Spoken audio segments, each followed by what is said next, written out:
C'est la nuit des étoiles filantes. Alors comment en profiter au mieux? On en parle avec Gilles Davidovitch. Bonjour. Bonjour. Merci d'être avec nous. Vous êtes vice-président de la Société astronomique de France. Je vois que vous êtes barbu. Je ne sais pas si vous avez écouté notre chronique juste avant. J'ai écouté. Les astronomes peuvent être barbus ou glabres. Eh ben voilà.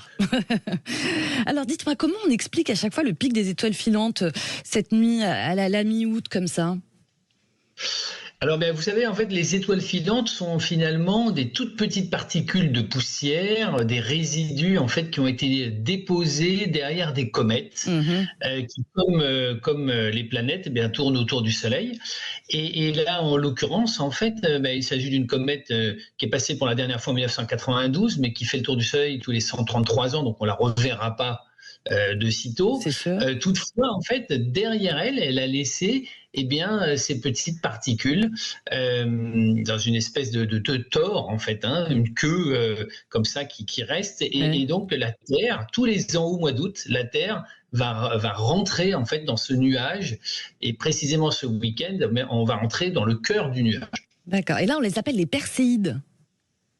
Alors, on les appelle les Perséides parce qu'en fait, de façon apparente, quand vous regardez dans l'hémisphère nord le ciel, en direction de la constellation de Persée, c'est-à-dire vers le nord-est, on a l'impression en fait que ces étoiles filantes proviennent de Persée. Évidemment, c'est pas du tout le cas, mais c'est pour ça qu'elles ont le nom de Perséides. Ouais, alors, Gilles Davidovitch, à quelle heure, quelle sera l'heure idéale pour pouvoir les apercevoir, ces étoiles filantes?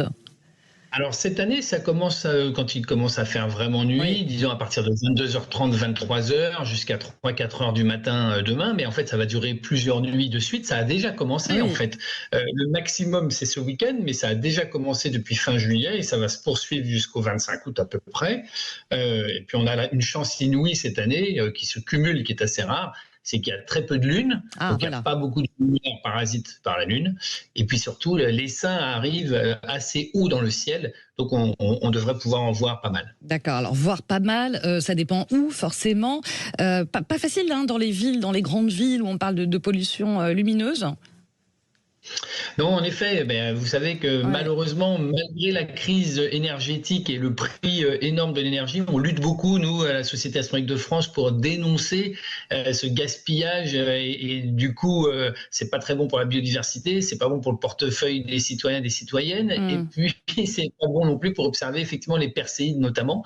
La pollution lumineuse va gêner, donc il faut s'éloigner des lumières parasites, essayer d'aller, quand on habite en ville, c'est très compliqué, peut-être dans des parcs ou dans des jardins à l'abri des lampadaires. Et puis, c'est effectivement regarder vers le nord-est. Vers le nord-est, d'accord. Je crois savoir que l'Association française d'astronomie ou votre société, vous avez mis en place des dispositifs, des moteurs de recherche pour savoir où trouver le meilleur spot, le plus proche de chez soi?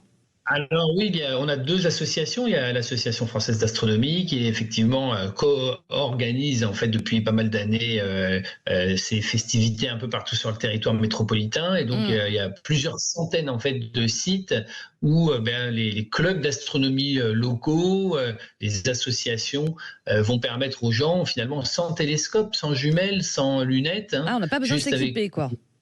Non, il n'y a pas besoin de s'équiper, juste une chaise longue, une petite couverture s'il fait frais ou si c'est humide. Et puis, il suffit de profiter du spectacle. On peut même tenter des photos avec un smartphone. Il faut poser le smartphone.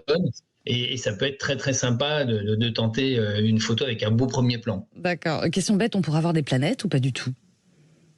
Alors, on peut voir des planètes plutôt en fin de nuit, Jupiter et Saturne, mais c'est vrai que cette année, c'est pas idéal pour le grand balai planétaire, mais on peut surtout voir aussi le ciel profond.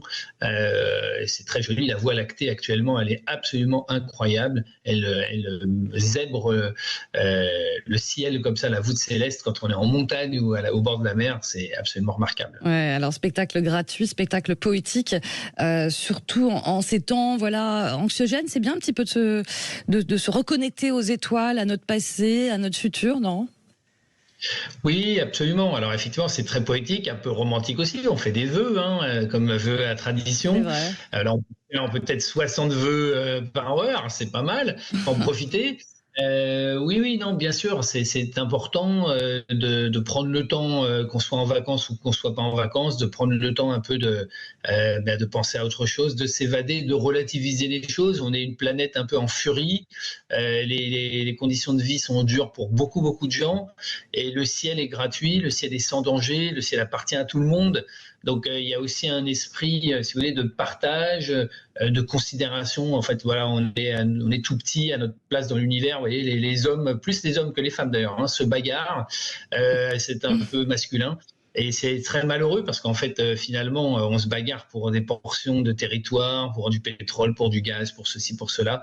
Et tout ça est absolument ridicule parce qu'en fait, on est sur le même vaisseau spatial qui s'appelle la Terre, qui est extrêmement fragile. En tout cas, la biodiversité sur Terre est très fragile.